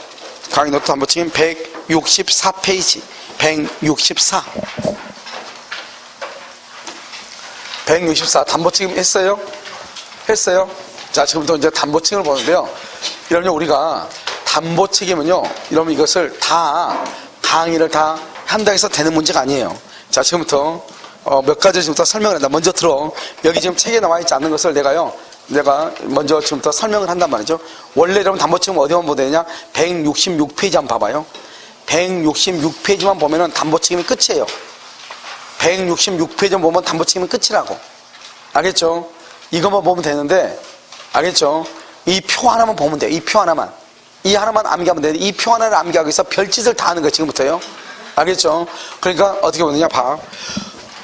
여기 한번 봐봐요. 이게 지금 누구죠? 갑의 거죠? 갑이 소유자죠? 그런데 여기 을이요, 누구죠? 매도인이죠? 을이 이것을요, 병이 누구냐? 매수인이죠. 그래서 여기요, 을이 매도인이고 병이 매수인이죠? 을이요, 갑의 것을 병한테 계약할 수 있는가? 계약을 할 수 있는가? 남의 집을 계약할 수 있는가? 할 수 있다. 계약을 할 수 있다. 그런데 등기는 해줄 수 있다? 없다? 없다. 등기는 못 해줘. 등기 하려면 어떻게 해야 돼요? 갑한테 등기 가져와가지고 등기를 해줘야 되죠? 알겠죠? 그러니까 계약은 할 수 있는데 뭐는 못한다? 등기만 못 해줘. 그럼 어떻게 해야 돼요? 등기를 못 해주면 병은 을하고 계약을 했는데 등기를 못 가져와줘. 열받아 안 받아? 열받죠. 그러니까 병은 갑한테 손해배상이라든가 계약해지라든가 이런 것을 할 수가 있어 없어? 있죠. 그걸 우리는 담보책임이라고 그래요. 그래서 담보책임이라는 것은 매수인이 매도인한테 가서 소리 지르는 것을 담보책임이라고 그래요. 누구한테? 매수인이 매도인한테. 그래서 항상 매도인의 담보책임이에요. 알겠죠? 뭐라고? 매도인의 담보책임. 누구한테 한다? 매수인이 매도인한테 하는 걸 매도인의 담보책임이다. 이렇게 얘기를 하는 것이에요. 무슨 말인지 알겠죠? 그래서 여기서 보면 우리가 이제 전부 타인의 권리란 말이 있어. 전부 타인의 권리라고 하는 것이 있어. 이게 바로 전부 타인의 권리죠. 지금요, 이 을은요, 100% 남의 것을 병한테 팔았잖아요. 을이요. 이걸 전부 타인의 권리라고 그래요. 됐죠, 지금? 이제 우리가 용어를 익혀야 된단 말이죠. 전부 타인의 권리란 말이 무슨 말인지. 자, 그 다음에 일부 타인의 권리란 말은 뭐냐? 일부 타인의 권리라고 하는 것이 무엇이냐? 그것은요, 이 갑이라고 하는 사람이요, 갑이 을하고 계약을 했어요. 2월 1일날 계약할 때 100평을 을한테 계약을 했어. 땅 100평을요. 그런데요, 3월 1일날 측량을 해요. 측량을 딱 했더니, 측량을 했더니, 여기가 몇 평이냐? 100평이에요. 100평. 그런데 문제가 뭐냐? 100평 안에요. 100평 안에 여기 30평이요. 30평이 병 것이라는 거예요.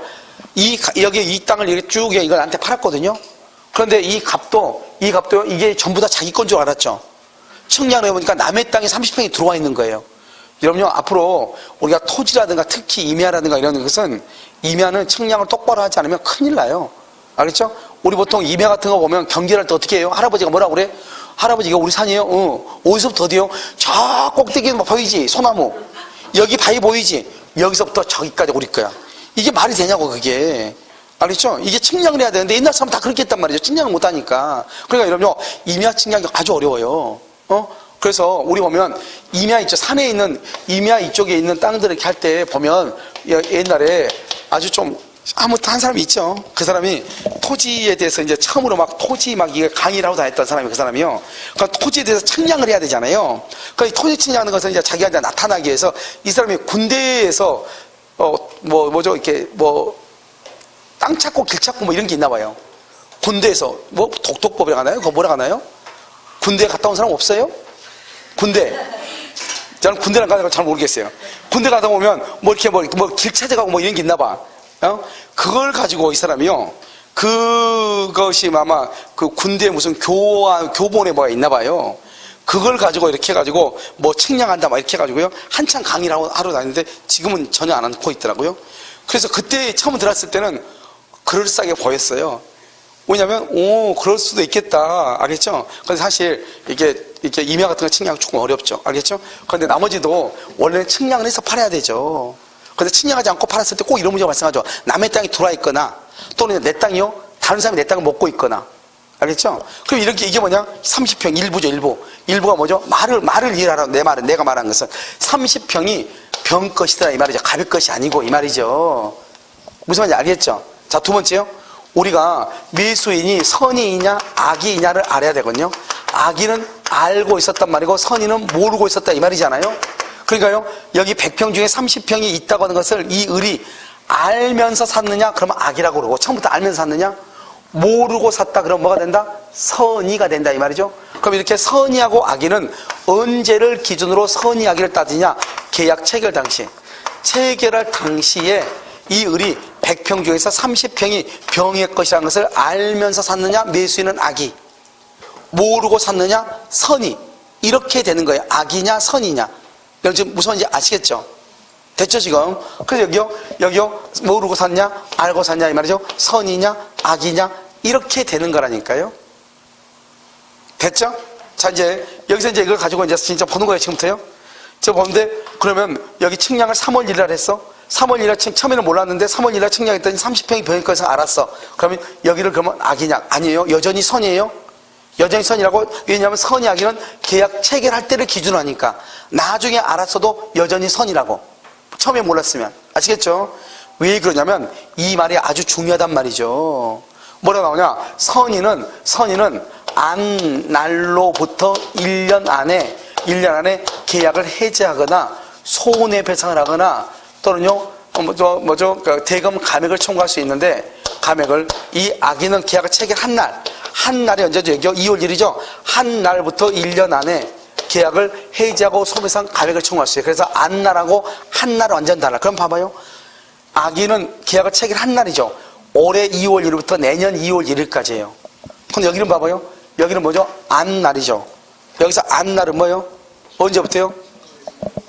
안날은 3월 1일 이게 아니고, 우리는요 남의 물건에 대해서 매매 계약을 체결할 수가 있어요, 없어요? 있죠. 알겠죠? 그럼 남의 물건에 대해서 계약 체결할 수 있잖아요. 그럼 어떻게 돼요? 이 갑이라는 사람이 이것을 누구한테 사가지고, 병한테 사가지고 을한테 등기해주면 아무 문제가 있어, 없어? 없잖아요. 그러니까요, 갑이라는 사람이 이것을 병한테 사가지고 등기해주면 문제가 안 되죠. 내 말 지금 무슨 말인지 알겠죠? 그러니까요, 여기서요 남의 것이 3원이라 남의 것이 하면서 알아도 문제가 안 되는 거예요. 그래서 이제 갑이 이제 병한테 몇 번 찾아가겠죠. 찾아갔더니 병이 안 판다고 그래, 최종적으로. 나 더 이상 이제 팔 생각 없으니까 찾아오지 말라고. 그게 바로 5월 1일이다 이 말이죠. 5월 1일. 이 5월 1일을 뭐라 한다?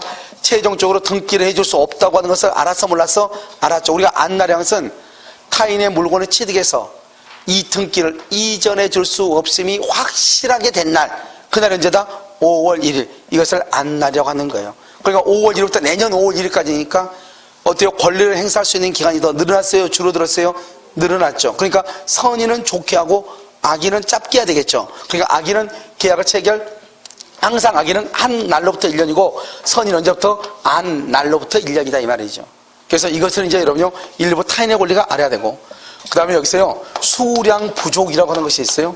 수량 부족 또는요 여기요 일부가 멸실이 됐다 이 말이죠. 일부가 멸실, 이게 무슨 말이냐? 원래 이게 3층짜리 건물이었거든요. 그래서 언제까지요? 2월 1일 날이요 3층 건물이었어요. 그런데요 여기요 2월 3일 날요 일부가 불타버린 거예요. 일부가 불탔어요. 알겠죠? 그런 상태에서요 여기 이걸 불탔는데 그것을 숨기고요 2월 5일 날요 여기 을하고 계약을 한 거예요. 2월 5일 날 계약을 한 거예요. 그러니까 계약하기 전에 이미 일부가 뭐가 됐죠? 일부가 멸실이 됐었다 이 말이죠. 알겠죠? 그 다음에 여기요 수량 부족이라는 것은 뭐예요? 수량 부족. 여기 보면 수량 부족은 갑이요 100평을요 을한테 팔았어요. 을한테요 2월 1일 날이요.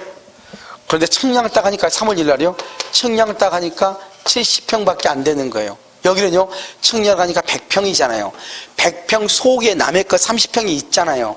그럼 이건 어떻게 돼요? 있으니까 갑은 을한테 병한테요 비싸게 사가지고 등기해 줄 수도 있잖아요. 그런데 여기는요 측량해 보니까 몇 평밖에 안 돼요? 처음부터 70밖에 안 되는 거예요. 그러니까 갑은 을한테 100평을 등기를 해 줄래야 해 줄 수가 있어요, 없어요? 없는 거예요. 이게 큰 차이라니까요. 일부가 타인의 권리는 100평을 등기할 가능성이 있는 거예요. 그런데 여기는요 100평을 등기할 가능성이 있어요, 없어요? 없는 것이, 이게 큰 차이라고요. 아시겠죠? 그럼 이게 수량 부족이에요. 그럼 수량 부족이면 이 을은 반드시 선인 경우, 선이란 말이 무슨 말이죠? 항상 우리가 선이와 악인은 처음에 계약을 체결할 때 그것을 알았다 몰랐다가 선이죠. 선의 경우는 그럼요 1년 안에 계약을 체결해. 1년 안에요 뭘 할 수 있냐? 대금을 감액해달라, 계약을 해지할 수도 있다, 손해를 배상해달라, 이렇게 해야 되거든요. 이게 무슨 말인지 알겠죠? 몇 년 안에요? 1년 안에 아시겠죠? 그러면 이 1년 안에 그걸 해야 되는데 1년 안에 그러면 이 1년은 안 날로부터 1년이에요? 한 날로부터 1년이에요? 왜 안 날로부터 1년이에요? 무슨 말인지 알겠죠? 그렇게 나온다고요. 밑도 끝도 없이 안 날로부터 1년 안에 이렇게. 왜? 여기요 수량 부족은 선이만 할 수 있고 악인은 할 수가 없거든요. 무슨 말인지 알겠죠? 좀 이따 지금 그러니까 내가 말하는 것은 수량 부족이란 말의 뜻을 이해하라 이 말이에요. 알았죠? 선이란 말, 악이란 말을 이해하란 말이에요. 좀 이따 다시 설명할 거니까. 그럼 여기서 또 한 가지 뭐냐면 수량 부족이라는 것은 이건요 편적이 무조건 70이라고 해서 수량 부족 그러면 큰일 나. 여기요? 여기 몇 평이요? 100평인데요? 아 그래요? 그러면 1억 원에 삽시다. 1억에 샀는데 측량이가 70평이야. 그걸 수량 부족이라고 얘기하지 않는다고요. 알았죠? 그럼 뭐를 수량 부족이라고 얘기를 해요? 수량 부족은 어떻게 해서 얘기하느냐? 무조건 얘기하는 것이 아니고, 여기서 어떻게 얘기해요? 여기서 쭉이요? 여기 지금 수량 부족이죠? 그럼 여기서 어떻게 하냐? 평당, 항상 중요해. 평당. 이것을 평당 100만 원. 평당 100만 원에 100평을 샀다 이 말이죠. 평당 100만 원에 100평을 샀어. 그런데 얼마예요? 1억이에요? 그런데 100평이 아니고 70평이더라 이 말이죠. 이럴 때 수량 부족이라고 그래. 그러니까 항상 수량 부족이란 말은 평당 100만 원. 이거 뭐라고 그래? 평당 100만 원. 이걸 뭐라고 그래? 아파트 분양이잖아요. 이런 아파트 분양할 때 이렇게 하지 않나요? 평당 얼마? 이렇게요. 그래서 이 평당 얼마 이것을 아파트 분양이다 이렇게 얘기하죠. 이것을 우리는 수량 부족이다 이렇게 얘기해. 그렇지 않고 그러면요. 등기부에 몇 평이에요? 100평인데요. 얼마에 파실 거예요? 나는 1억 아니면 절대로 안 팔아요. 알았으니까 나한테는 파세요. 그래서 1억에 샀단 말이죠. 청량하니까 70평이에요. 그걸 수량 부족이라고 얘기하지 않아요. 무슨지 알겠죠? 착오의 문제는 될 수 있을지언정 무슨 문제는 안 돼요? 담보 책임은 안 되는 것이에요. 알죠? 담보 책임은 반드시 무슨 말을 써야 돼요? 평당 얼마. 그것을 뭐라고 표현을 해요? 이 표현을 평당 얼마 이것을 수량을 뭐라 한다? 지정한 매매라고 얘기를 하는 거예요. 아시겠죠? 이게 얘기예요. 그 다음에 두 번째는요, 나머지는요, 용익 권능의 제한이에요. 용익 권능의 제한이에요. 이런 봐봐. 용익이란 말이 뭐죠? 사용하고 뭐 한다? 수익할 수 없다 이 말이죠. 사용하고 수익할 수 없다. 그것을 용익이다 이렇게. 용익. 사용하고 수익할 수가 없다 이 말이죠. 용익 이렇게 얘기해요. 그럼 여러분요, 이 용익권의 제한, 사용 수익을 할 수 없다 이 말이죠. 알겠죠? 이거 그럼 뭐가 사용 수익할 수 없어요?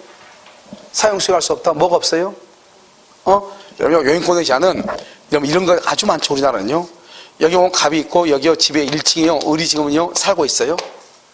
그런데요, 이 집을 샀는데 이 사람이 임차인이에요. 임차인인데요. 나는 갑한테 말했냐? 을이 병이 집을 사면서 매수인이 나는 이 집에 들어가서 살 거다. 그러니까 을을 내보내라 이랬단 말이죠. 을을 내보내라. 그러면 내가 이 집 사겠다. 그럼 이제 갑이요 을을 찾아가죠. 나 집 팔 건데 나갈 거냐? 그러면 아니 기한이 남았는데 왜 나가요? 이렇게 얘기하죠. 이사 비용 줄게. 얼마 안 남았으니까 6개월 남았으니까 나갈 거냐? 그럼 우리는요 어차피 6개월 뒤에 이사 가야 되는데 그럼 비용 드니까 비용 준다고 하니까 미리서 나간다 하죠. 그런데 우리 그러면 얼마를 준다고 명확하게 얘기를 해야 되는데 우리나라 사람들은 이럴 때 두리뭉실하게 얘기해요. 그러니까요 이 사람은 얼마 정도 받는다고 생각하냐? 한 300 정도 받는다고 생각하고 이 사람은요 100 정도 주면 된다 이렇게 생각한단 말이죠. 둘이 생각만 해. 말을 않고 서로 누가 말을 꺼냈으면 좋겠는데 말을 안 꺼내니까 그걸 말을 꺼내가지고 어때요? 계약서에 딱 써야죠. 언제까지 반드시 방 뺀다. 만약에 방 안 빼면 내가 그날부터 하루에 얼마씩 손해배상을 한다 이렇게 이걸 써야 돼 원래는. 왜냐면 여러분요 이 사람들은 거의 안 나가요. 나간 사람 본 적이 없어. 알겠죠? 항상 돈을요 똑바로 줘야 돼. 그러니까 어떻게 한다? 이 사람은 가본요 이제 은폐한테 얘기하죠. 그 사람이 우리 집에서 5년 사는 사람인데 나도 잘 아는데 나간다고 했으니까 그렇게 하지 말라고. 그러면요 5년 살았다니까 이 사람 믿죠? 근데요 5년이고 뭐 필요 없어요. 갈라지면 남인데요 돈 받고 나가야 될 거 아니에요. 이 사람 얼마 들고 들어와? 100만 원 주고 들어오죠? 이 사람요 갑자기 들어눕죠. 방 없어서 못 나간다고. 그렇잖아요. 왜요? 이 사람이 이제 갑이죠. 왜요? 지금까지 이 사람이 을이었어. 이 사람이 집 다 팔고 계약했잖아요. 이 사람 이제 빼도 박도 못하죠. 이 사람 못 나간다면 이 사람 갑이죠 지금. 그럼 이 사람이 이제 왜 그러냐고 지금까지 잘 살다가 이렇게 얘기하죠. 필요 없죠 돈인데. 알겠죠? 그러니까요 이 사람이 50만 원 더 줘보죠. 꼼짝 않죠. 알겠죠? 그럼 여기서 어떻게 한다? 100 더 주죠. 그럼 이 사람 어떻게 해야 돼요? 못 이긴 척하고. 알겠죠? 내가 그러면 집은 구하지 않았는데 내가 어떻게 하든지 간에 한번 나가볼 테니까 이렇게 얘기하죠. 이미 방 다 구했어 안 했어? 했죠. 그래 나가는 거죠. 이게 이제 문제죠. 그런데 끝내 협의가 안 된 경우가 있죠. 서로 이제 싸우고 욕하다가 내가 너 옛날부터 성질이 나쁜 건 알았지만 이제 끝났지 이제. 알겠죠? 그럼 이 사람 안 나가죠. 그럼 이 사람이 짐 싸들고 들어왔는데 여기 사용하고 수익할 수 있어 없어? 없죠. 이것을 용익 권능의 제한이라고 그래. 이런 부동산 하면 이게 가장 많을 거예요. 부동산 하면. 그러니까요 부동산 할 때는 뭐를 해야 되냐? 계약서 한 장 쓰기 위해서 노력하지 말고 이렇게 하면요 어차피 내 돈 들어가요. 그럼 뭘 한다? 집주인이 이 사람이 아니 중개업자 당신도 된다고 하지 않았냐 이렇게 얘기하죠. 그러면 나만 손해 볼 수 없어. 그러면 계약 안 한다 하면 이제 중개업자 중간에 이제 난리가 나죠. 누구한테요? 매수인한테요? 죽죠. 그러니까 중개업자가 뭐라고 그래? 자기 중개 수수료 그거 안 받을 테니까 그거 버텨가지고 그 사람 돈 이사 비용 주라고 이렇게 얘기하죠. 결국 고생 실컷 하고 욕 엄청 얻어먹고 돈 못 벌어요. 그러니까 그렇게 하지 말고 처음부터 어떻게 해야 되냐? 처음부터 임대인한테 얘기해가지고 그러지 마시고 집 하나요? 사무실 같은 거 하나 써놓으면 되죠. 알겠죠? 반드시요 명도 확인서 해가지고 언제까지 명도하기로 한다. 그리고 계약금은 돈은 얼마를 받기로 한다. 그러니까 계좌번호 찍어주고 어디로 입금시킨다. 왜? 이사 가자마자 입금시키는 거죠. 그 다음에 밑에다 또 써야 되겠죠. 만약 명도하지 않을 경우 그 다음날부터 하루에 50만 원씩 손해배상을 하기로 한다. 이렇게 딱. 그러면요 이 사람 하루에 이사 가면 50만 원씩 내야 되는 거예요. 하루에. 알겠죠? 그러면요 열흘이면 얼마가 되고 500이 되는 거예요. 무서워서 나간단 말이죠. 알겠죠? 그리고 이렇게 딱 해놓으면 압박감이 있어가지고 일단요 잠잘 때는 없어도 이제 밖으로 나가 서울역에 자더라도 나간단 말이죠. 아시겠죠? 그러니까 꼭 이걸 해야 돼. 그렇지 않으면 용익권능의 제한이라고 하는 거예요. 무슨 알겠죠? 그래서 항상 만약에 나가지 않으면 명도하지 않으면 그 다음날부터 지체상금으로 얼마씩을 지급을 한다. 딱 써야 돼. 100만 원 정도 쓰면 더 깔끔하죠. 알겠죠? 계산이 더 쉽고요. 알겠죠? 열흘이면 1000만 원이니까요. 알겠죠? 이렇게. 안 나간 사람이 있겠어? 없겠어? 없단 말, 다 나간단 말이죠. 알겠죠? 그러니까 돈을 얼마나 준다 꼭 합의를 해야죠. 근데 보통은 사람들이 합의하지 않고 애매하게 말로 해, 말로. 적당히. 알겠죠? 이랬을 때 문제가 되죠. 자, 그 다음에 우리가 저당권 행사요. 그럼 저당권의 행사란 말이 무슨 말이죠? 저당권의 행사. 저당권이 봐봐. 우리 대한민국에 있는 집 중에서 전세하고 저당 안 잡힌 집 있어요?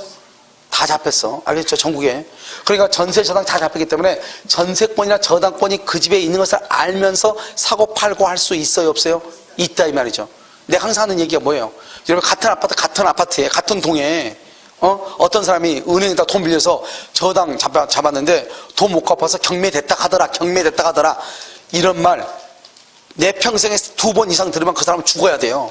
죽을 때가 다 된 거예요. 여러분 들어봤어요? 다른 데서 하고 노니까 날마다 경매당했대. 하고 노니까 다른 친구가요 와가지고 남편이요 친구 동창회 모임 가가지고 걔가 그때는 잘 나갔는데 부도가 나서 경매당해서 다 쫓겨났대. 이혼했대. 이런 말을 해. 그런 말을 하지만 내가 살고 있는 아파트 같은 동이 있잖아요. 같은 동에서 누가 경매당해서 쫓겨나갔다. 이걸 들어봤어요? 거의 못 들어요. 그걸 2번 이상 들으면 죽어야 된다니까요. 알겠죠? 내 말이 무슨 말이에요? 우리는 저당권이 다 잡혀있는 아파트인데 언제나 그 저당권에 의해서 경매가 된다 안 된다? 안 된다는 것을 얘기하는 거예요. 그 말은 무슨 말이다? 나는 그 집에 저당권이 있는 것을 알면서도 매매 계약을 할 수가 있다 없다? 있다 이 말이죠. 있다. 그러니까 뭐요? 우리가 알면서도 선이다 악이다 이 말이죠. 그러니까요 저당권의 행사는 여기까지는 봐봐. 여기까지는 선이냐 악이냐를 따졌잖아요. 근데 여기서부터는 뭐다? 선이 악이를 따져 안 따져? 선이 악이를 불문하고 이 말이죠. 매수인은 선이 악이를 따지지 않는 거예요. 왜? 저당권이 있는 것을 알면서 샀다 해서 언제나 경매를 당하는 것은 아니니까. 자, 그럼요 여기 이제 봐봐. 여기서 이 건물이요 얼마짜리냐? 5억짜리요. 갑의 건물이 5억짜리요. 여기 을이죠. 을이 보면 주택가를 사는 계산할 때 보면 30억 100억 이렇게 계산하더라고요. 알겠죠? 근데요 우리는 그럴 필요 없죠. 여기 5억이죠. 5억인데요 이 을이 계약했죠. 계약을 했는데요 여기 보면 이미 A라는 사람이 저당이 잡혔어요. 저당이요 1억이 잡혀 있는 거예요. 근데 여기 2월 1일이요 나는 3월 1일 날 계약을 했는데 제3취득자죠. 그러면 이 사람이요 돈을요 5억을 다 주는 경우가 있고 1억을 빼고 4억만 주는 경우가 있죠. 그럼 1억 빼고 4억만 줬단 말은 이 사람은 매매대금 다 줬어 안 줬어? 다 줬어 안 줬어? 다 준 거죠. 왜요? 내가 1억을 끌어안는다고 했으니까. 그래서 판례가 뭐라 했냐? 1억 원을 자기가 끌어안기로 하고 계약을 했다 이 말이죠. 그랬을 때 이 을은 4억을 지급했다 이 말이죠. 4억만 지급하고 1억을 자기가 끌어안기로 했으니까 5억인데 집이요. 그러면 4억만 지급해도 잔금을 이행한 것이다. 판례가 이렇게 얘기했어. 알겠죠? 그런데 문제는 뭐죠? 을이요 돈 1억 갚아야 되잖아요. 그 을이 돈은 1억을 못 갚아가지고 경매가 됐어. 경매되면 을은요 갑한테 쫓아가지고 너가 책임져라 할 수 있어요 없어요? 있어 없어? 없죠. 자기가 5억짜리를 4억에 사가지고 자기가 책임진다고 했는데 자기가 책임을 못 져가지고 경매가 됐잖아요. 그러니까 이런 경우는 담보 책임이 없는 거예요. 그래서 여러분 뭐라고 나오는지 시험에요? 여기 나와요. 피담보 채권을 매매 대금에서 공제했다 1억을 공제했다. 이런 경우는 담보 책임이 있다 없다? 없다 이 말이죠. 여기요 지금 얼마죠? 지금 여기요 5억을 다 주고 샀어. 얼마짜리인데? 5억짜리인데 저당은 얼마 잡혀있는데? 1억이 잡혀있는데 5억을 다 주면서 너가 1억 갚고 등기 말소해라 이 말이죠. 등기 말소해라. 돈을 다 줬단 말이죠. 근데 이 인간이 돈을 다 못 갚았어. 또는요 5억에 계약을 하고 일단요 이 사람이 계약금이나 중도금 주면은 그 돈을 가지고 저당권 등기 말소한다고 해서 중도금 3억을 줬단 말이죠. 3억을 받고 이 사람이 등기를 뭐죠? 등기를 말소를 안 해가지고 뭐가 된다? 중간에 경매가 됐다 이 말이죠. 여러분 무슨 말인지 알겠죠? 이런 경우가 많죠. 이랬을 때 어떻게 해야 돼요? 그럼 을은 열 받아 안 받아? 열 받죠. 그러니까 을이요 갑한테 쫓아가야 돼 안 쫓아가야 돼? 쫓아가야 되겠죠. 그것을 담보 책임이라고 그래. 그러면 이 을은요 지금 저당권이 있는 것을 알면서 샀어요? 모르고 샀어요? 알고 샀죠. 악이어도 쫓아갈 수 있다 이 말이죠. 이해됐죠 지금? 왜냐면 계약금 중도금 줬으면 그 돈으로 1억을 갚고 등기 말소해야 되는데 이 사람이 다른 데 돈을 쓰다 보니까 못해가지고 알았죠? 경매가 됐다 이 말이죠. 그럼 어떻게 한다? 처음부터 경매가 된 경우 있죠. 처음부터 이건 진짜 열받는 거죠. 알겠죠? 근데 내가 일단 내 앞으로 일단 등기를 했어. 우리 앞으로 일단 등기했어. 그랬는데 중간에 경매가 된 거예요. 경매. 그래가지고 어때요? 그래서 소유권을 받는다. 소유권이 상실이 됐다 이 말이죠. 이런 경우가 있죠. 알겠죠? 그럼 여러분 또 어떻게 하면 돼요? 내가 지금 5억 다 주고 집을 샀는데 이 사람이 자기가요 돈 갚고 등기 말소 할 거니까 지금 등기 말소로 가니까 걱정하지 말라고 이렇게 얘기해. 그러니까 내가 알 수는 없지만 아무튼 돈 다 갖고 등기 말소한 줄 알고 잔금을 다 입금을 시켰단 말이죠. 그러면 기왕 이제 사기죠 사기. 사기는 아무 필요가 없어. 우리 민법에서는 사기죄 따져 안 따져? 안 따지니까요. 그 돈을 다 줬는데 경매가 됐다 이 말이죠. 이런 경우겠죠 보통? 그러면 이거하고 똑같은 게 뭐예요? 봐봐요. 등기했는데 경매가 돼가지고 소유권이 없어지죠. 이거하고 똑같은 게 뭐가 있어요? 가등기 아니에요, 가등기. 봐봐요, 여기요. 여기는 저당권이 잡혀있는 집에 대해서 사가지고 등기했죠. 여기는요, 1번 갑이죠. 여기요, 2번요. 여기 을 가등기. 가등기가 되어 있는 집을 3번 병이 샀다 이 말이죠, 병이. 알겠죠? 여기는요, 저당권이 있는 것을 샀고, 을이 등기했고. 여기는요, 가등기가 된 걸 병이 샀죠. 그런데 이 저당권에서 경매가 돼가지고 을이 소유권이 없어졌죠. 여기 가등기가 있는 걸 병이 샀는데 이 을이 무슨 등기를 한다? 본등기라죠. 그래서 없애졌다 이 말이죠. 무슨 말인지 알겠죠? 본등기에서 없애죠. 구조가 똑같은 거 아니에요? 여기요 가등기가 된 집을 샀어. 저당권이 된 집을 샀어. 경매로 없어져. 본등기로 없어져. 똑같은 거죠. 알겠죠? 이랬을 때요, 이 병은 갑한테 576조 책임을 물을 수 있어. 567조 저당권 행사. 그런데 여기 한번 봐봐요. 또 한 가지 뭐냐면, 내가 5억 주고 집을 샀는데 1억 때문에 내가 경매를 당할 수는 없는 거잖아요. 그러니까 내가요, 얼마를 준다, 얼마를 1억을 대신 갚아야지. 1억을 대신 갚아야지. 5억인데. 그럼 내가 돈 얼마 주고 산 거죠? 6억 주고 산 거죠. 그럼 1억 받아와야 돼, 안 받아야 돼? 받아와야 되겠죠. 그럼 봐봐. 출채라고 그래, 출채. 출채란 말이 뭐죠? 재산이 나갔다, 날출자. 재산이 나간다. 주머니에서 나갔다, 이 말이죠. 엉뚱한 놈이. 그러면 그 돈을 내가 1억을 더해서 돈을 갚았다, 이 말이죠. 그럼 그 돈 다시 받아와야 되겠죠? 누구한테? 갑에게. 그것을 출제, 비용, 상환, 청구다. 이렇게 얘기해. 출제, 비용, 상환, 청구권. 이렇게 얘기해. 알죠? 이걸 저당권 행사. 그러니까요, 일단 여러분요, 집을 사고 팔면은 이런 문제가 발생하는구나. 첫 번째로 전부가 남의 것일 수 있구나. 두 번째요, 일부만 남고, 여러분요, 땅에는 이게 정말 경험 많아. 일부 타인의 권리. 그 다음에 수량이 뭐하다? 부족하다. 저 사람이 나한테 100평을 했는데 측량하니까 80평밖에 아니더라, 이 말이죠. 그 다음에 세 번째는요, 용익권능. 사용하고 수익할 수 없다. 내가 집 사가지고 이사 갔더니 아직도 전세권자가 잠을 자고 있더라, 이 말이죠. 알겠죠? 전세권자가 안 나고 버티고 있다 이 말이죠. 저 집에서요. 그럼 사용하고 수익할 수 있다 없다? 없죠. 그 다음에요, 저당권이 있는 집을 샀는데 중간에 이 사람이 중도금 주면은 자기가 그 돈으로 다 맞고 등기 말소한다고 했는데 돈을 줬더니 말소를 안 해가지고 경매가 중간에 돼버린 거예요. 무슨 말인지 알겠죠? 이런 경우 이제 어떻게 할 것인가? 이런 말이죠. 이게 이제 하나의 권리에 관한 것이고, 또 하나가 뭐냐? 이제는 그런 게 아니고, 이번에는 뭐가 문제냐? 그 집이 구멍이요, 천정이 있잖아. 지붕에 구멍이 뻥 뚫려가지고 물건이 하자가 있는 경우 지금부터 따져. 물건. 알겠죠? 자, 물건의 하자. 여러분, 물건의 하자를 뭐라 한다? 이 물건의 하자를 하자 담보 책임이다. 이렇게 얘기해. 하자 담보 책임. 물건의 하자를 하자 담보 책임이다. 여기서 하자가 뭐냐? 이 하자는 객관적 하자다. 이 말이죠. 객관적 하자라고 하는 것은 뭐냐? 객관적 하자라는 것은 뭐를 얘기하냐? 카탈로그나 검사 성적서에 나와 있는 대로 성능이 나오면 괜찮고 그렇지 않으면 안 된다. 이런 봐봐요. 지금 여기 봐봐요. 지금 강의실이요.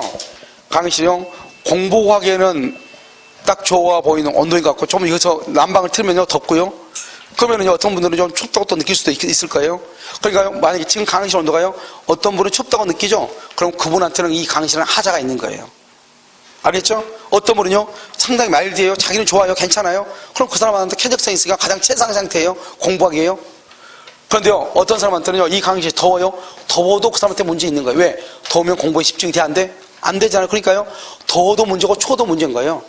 가장 최상의 상태가 돼야 되는 거예요. 알겠죠? 그러니까요, 그건 뭐냐?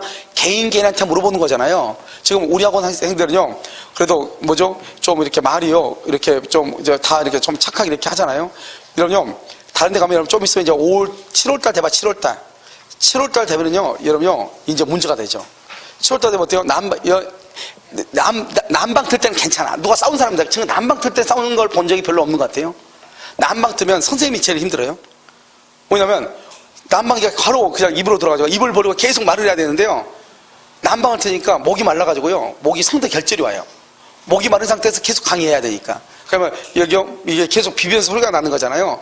여기에 상처가 나가지고 아침에 되면 너무 힘들어요. 이렇게요. 전이 가도 힘들고요. 그럼 여기 오면 편도가 항상 붓거든요. 근데 여름에는 편도 볼 일은 없어요. 왜요? 시원하니까요. 이게 시험으로 목이 마르가 그러지 않는데 학생들끼리 이제 싸우죠. 학생들끼리요. 어떤 사람들은 한여름에요, 파카 입고 와요. 에스키모. 알겠죠? 자기는 춥다 이거예요. 추위를, 이게. 근데요, 파카 입고 있고요. 어떤 사람은요, 나는 갱년기라 가면서 나는 더우니까 빨리 틀어가고 이렇단 말이죠. 이게 뭐, 그럼 누가 이기냐, 누가? 목소리 큰 사람이요? 알겠죠? 보통 사람은 다 가만히 있는데, 도저히 못 참을 때가 있죠. 나도 옆에 사람이 있으니까 누가 소리 지르고 싶고 그러겠어요? 최대한 참아봐. 근데 도저히 못 참겠어. 그럴 수 있잖아요? 그 작년에 같은데 이제, 원주학원 했을 때는 뒤에 선풍기가 있었는데요. 한 분이 꼭 에어컨을 틀고 또 선풍기를 또 트는 거예요. 자기 덥다고. 근데 그분이 좀 말빨이 좀 있는 분이었어요. 뭐 어떻게 안 되는 거죠. 그럼 뭐 딱 이렇게 있으니까요. 다른 사람들이요. 또 어떻게 말을 잘 못하더라고요. 나도 말하기가 참 애매하고요. 이게 참 정말 이게 애매한 경우가 있잖아요. 그런 경우가 이제 있을 수가 있죠. 알겠죠? 그러면은 이게 다 하자가 있죠. 여름에 파카 입으면 안 되잖아요. 그럼 그 사람한테 아주 심각한 하자가 있죠. 이 건물은. 그렇잖아요. 더운 사람은요, 그 사람은 이 사람이 폭발하면 더 무섭잖아요. 이 사람은 더 큰 하자가 있지, 이게. 알겠죠? 그러니까 누구한테 맞춰야 되냐? 못하죠. 그걸 주관적 하자라고 그래요. 알았죠? 그러니까 우리는 객관적 하자를 따져. 그러면요, 에어컨 뒤에 옆면에 보면 뭐가 나오냐면 검사 성적서가 있어. 냉방 능력은 몇 칼로리고 뭐 있잖아요. 전기세는 얼마 들어가고 효율등급 얼마가 쭉 돼 있죠. 그 상태의 성능이 나오는가를 보라 이 말이죠. 그 상태의 성능이 나오면 하자가 없는 것이고, 그 상태의 성능이 안 나오면 하자가 있다. 그걸 객관적 하자라고 그래.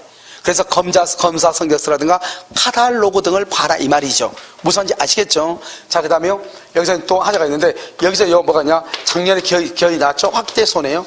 확대손해 이렇게요. 이 확대손해란 뭐냐면 여러분 이거죠. 천장에 구멍이 뚫리죠. 그럼 빗물이 새죠. 그러면 천장만 고장된 게 아니죠. 밑에쯤에 있는 벽지들 다 젖어 안 젖어? 젖죠. 그걸 확대손해라고 하죠. 확대손해가 나면 어떻게 해요? 먼저 의무 위반이 있어야 돼. 의무 위반. 그 다음에 이 의무 위반에 대한 잘못이 있어야 돼. 귀책 사유가 있어야 돼요. 사유. 알겠죠? 이거 있어야 돼. 확대손해. 그럼 뭐냐 이거죠. 이 사람이요, 전보리도 빚했으니까 빨리 수리해달라고 얘기했어. 그런데 또 수리 안 해가지고 또 난리 났다 이 말이죠. 그런데요, 내가요, 비가 샌다가 샜을 때 했다 해가지고 다시 벽지 한번 발랐어. 그리고 주인이요, 수리 좀 해야 되겠다 이렇게 주인이. 그때 이 사람이 뭐라냐? 언제 수리해야 되느냐? 그러니까 언제나 좋다. 그래, 나 맞벌이 하니까 낮에는 우리 집 남이 함부로 들어오는 거 나 원치 않는다. 하지 마라. 그럼 언제 했으면 좋겠냐? 일단 밤에 한번 봐봐라. 밤에 갔더니 밤에는 우리가 퇴근해서 쾌적한 생활 공간, 우리 가족이 있어야 되니까 안 된다. 그럼 어떡하라고? 뭐 나도 모른다고 해가지고 시간이 지나가지고 수리를 하려고 했는데 못하게 해가지고 수리를 못하는 경우 있죠. 그럴 때 책임지 앉아? 앉아. 그러니까 수리에 대해서 학대손해는 의무도 위반해야 되지만 잘못이 있어야 돼. 나는 수리한다고 했는데 저 사람이 수리를 못하게 막았어.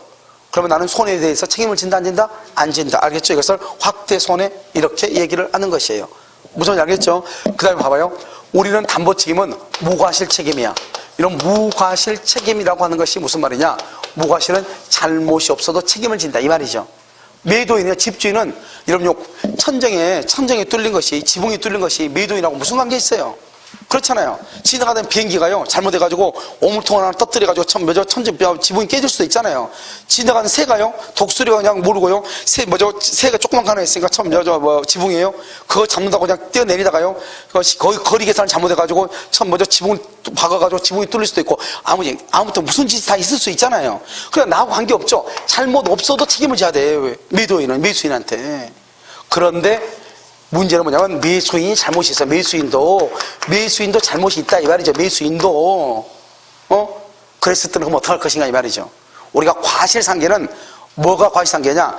채무불이행이라든가 불법행위에서 잘못이 있는 사람은 그 사람의 잘못을 참작해서 정하는 것을 과실상계라고 하죠. 그런데 지금 매도인의 담보책임은 잘못이 없어도 책임을 지는 거잖아요. 그러니까 원칙적으로 담보책임에는 과실상계라고 하는 말을 쓸 수가 없는 거예요. 알겠죠? 왜? 무과실도 책임을 지니까. 과실은 보면 여러분요, 뭐가 과실이냐? 교통사고에서 보면요, 아침부터 오니까요, 교통사고 났더라고. 큰 트럭하고요, 뒤에 승용차고요. 근데 승용차가요, 여자분이신데요, 그분이요, 아무튼 차를 타고 이렇게 오는데요, 위에서 안 내리나 봐요. 뭐 때문에? 사고 난 거냐, 아니면 빵빵그런지 잘 모르겠어. 삿대질 하면서 막 앞에서요, 작게 대놓고 막 하고 있는데, 남자는요, 이렇게, 문이요, 닫혀가지고 나오지도 않고 하는데요, 아무튼 그 여자는 대단해 보이죠? 일단요, 위를 보고 삿대질을 했다고 하는 것은, 알겠죠? 하고 있더라고요. 그래서 이런 보면, 우리가 이 잘못이 있으면, 이런 접촉사고, 보험회사에서 접촉사고, 요즘 이제 그걸 이제 개정하려고 하는데, 우리나라는 정말 잘못됐죠, 보험회사요. 무조건 교통사고 나면 뭐예요? 무조건 주행 중이면 일단 6대4부터 시작해가지고, 알겠죠? 누가 쫀다 보면 7대3 이렇게 되죠? 0이란 거 없다, 이렇게 얘기하잖아요. 그건 문제가 되나요? 이런 봐봐.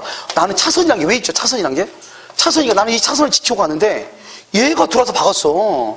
아무리 주행 중에도. 그럼 나는 잘못이 있어, 없어? 없어야 되잖아요. 근데 왜 6대4냐고. 이게 문제 아니에요. 그래서 이걸 지금 하려고 하는데 어떤 표준을 못 정하니까 지금 좀 애매하죠. 그래서 그런데 여기 매수인이요, 이렇게 과실이 있죠. 그러니까 과실을 할 수 있다, 참작할 수 있다, 참작할 수 있다, 이런 말이죠. 저도요, 여기 이렇게 길이 이렇게 있거든요. 이렇게 있는데요. 제가 잘못해가지고, 뭐냐면, 학원 가다가 차가 이렇게 가고 있는데, 차가요, 이렇게 남편하고 아내하고 이렇게 가더라고요. 가고 있는데, 내가 여기서부터 이렇게 차를 이렇게 유턴을 해야 되는데, 이렇게 해야 되는데요. 우회전 이렇게 해가지고 딱 가야 되는데, 핸드폰 보다가 잘못해가지고 앞에 차가 지나가는 걸 못 본 거예요. 그런데 여기서 틀어야 되니까 빨리는 안 가죠.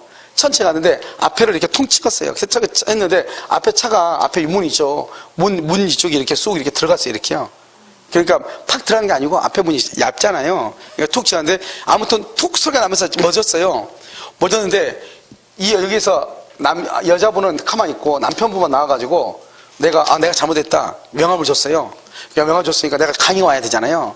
내가 100% 잘못했으니까요. 그래서 명함에 썼어. 100% 책임. 이렇게 써가지고, 왜냐면 내가 잘못했잖아요. 써가지고 명함을 줬거든요? 줬는데 이 사람이 아니라고 자기네 삼성한테 부른다는 거예요. 그 사람 삼성이고 나는 그때 뭐였더라? 어디였는데? 아무튼 자기 부른다니까 불러라. 근데 나 시간 없으니까 나 100% 책임이니까 이거 명함 놓고 가면 안 되냐. 아니, 가면 어떡하냐고. 난리치. 그래가지고 학원 1시간 정도 늦었어요. 너무 화가 나요. 아니, 내가 잘못했다고 인정했잖아. 그럼 끝이죠. 명함 줬는데. 그다 써줬어. 그러고 100% 책임 이렇게. 그럼 됐잖아요. 내가 잘못했고 앞에 또 사람이 탔으니까. 그리고 얘기했어. 누구시냐고 그러니까 자기 와이프래. 그러시면 병원 가서 꼭 해보시라고. 보험으로 다 되니까. 그렇게 하고 했는데 끝까지 그 사람이 온 거예요. 왔는데 그때부터 문제가 생긴 거예요. 삼성에서 나는 가만히 있었어. 열받아요. 가만히 있는데 오더니 둘이 막 얘기하더라고요. 어떻게 했어요? 그랬더니 나 이렇게 가는데 저쪽에서 이렇게 틀다가 이렇게 했다. 그러더니 그 사람이 나한테 오더니 나는 100%라고 써줬는데 거기다가 그 사람이 오더니 나한테 뭐라면 적어도 여기서 아마 이렇게 했으면 일단 6대4인데 7대3까지는 갈 것 같다. 이러는 거예요. 그래서 내가 그랬어. 내가 뭐냐면 우리 그 보험회사도 전화했거든요. 이쪽 오니까 좀 와서 빨리 하자. 나 가야 된다. 그러니까 우리 보험회사는 좀 늦게 온다. 삼성은 정말 왜 삼성은 좀 빨리 왔는데 우리는 그 사람은 좀 자기 지금 어디 지금 또 있으니까 지금 오면 금방 온다. 그랬는데 좀 늦게 왔어. 참에 가만히 있어요. 그래서 우리가 이제 왔어. 왔더니 그 사람이 그러는 거예요. 어떻게 된 거냐 물어보더라고요. 아니, 내가 이렇게 했다. 근데 저쪽에서 지금 6대4 뭐 7대3 얘기하는데 그건 뭐냐. 나 빨리 가야 되는데 지금 강의 시간 너무 늦었다 그랬더니 이 사람이 뭐냐면 저쪽에서 6대4라는데 왜 뭐 하려고 그러냐고. 가만히 있으라고. 나한테 또 이러는 거야, 이쪽에서. 그럼 알아서 얘가 둘이 해가지고 하라고. 그리고 나 이제 왔어. 이제 우리 보험에서 왔으니까. 왔는데 저쪽에서 그 남자분이 전화가 왔어, 밤에. 아니, 그냥 처음에 했던 걸로 해주시면 안 되냐고. 처음에 해준 거래. 그래서 내가 그랬어. 내가 지금 강의를 1시간이나 늦어가지고 욕 먹은 걸로 보상이 이미 끝났다. 그래서 나는 더 이상 못하니까 그냥 보험회사에서 하는 대로 하겠다. 그래서 결국 6대4로 나왔어요. 알겠죠? 그랬더니 그 사람이 뭐라냐면 그럼 자기 와이프 병원에 입원하겠대. 하시라고, 그거. 그건 하셔도 된다. 그래서 왜냐면 보험돼 있으니까 그건 걱정하지 마시고 6대4인데 보험하면은 자기네 돈 되고 하는 거랑 마찬가지잖아요. 알죠? 6대, 7대, 8대1한테 만 모르는데. 그러니까요. 나중에 또 저녁에 또 전화 와서 그냥 그러면 10만 원 더 주시면 안 되냐. 뭐 이렇게 막 차수리 하는데 뭐 또 얼마 더 주면 안 되냐. 계속 전화 온 거예요. 그래서 내가 나중에 하도 웃겨가지고 얘기를 했어. 그래서 원장하고 얘기했더니 재밌다고 막 이렇게 하다가. 근데 그분이 막 계속 전화가 오는 거예요. 그래서 그러면 어떻게 하느냐. 그럼 보험회사에서 이렇게 됐는데 그럼 내가 어떻게 해야 되느냐 물어봤어. 그랬더니 자기가 아는 데다가 하면은 얼마래요. 얼만데. 그래서 그냥 자기가 이게 통천에 다행히 이게 확 찌그러진 게 아니고 이렇게 동그랗게 들어갔나 봐요. 그러니까 빼내면 되나 봐요, 그걸요. 뭐 어떻게 하면 되나 봐요. 그래서 얼마인데 나한테 어떻게 해줄 수 있냐.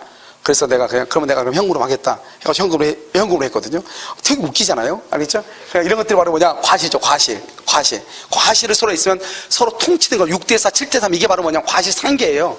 무슨 말인지 알겠죠? 그런데 여기는 무과실이니까 원래는 과실상계는 안 되는데 매수인의 잘못이 있으면 참작한다. 무슨 말인지 알겠죠?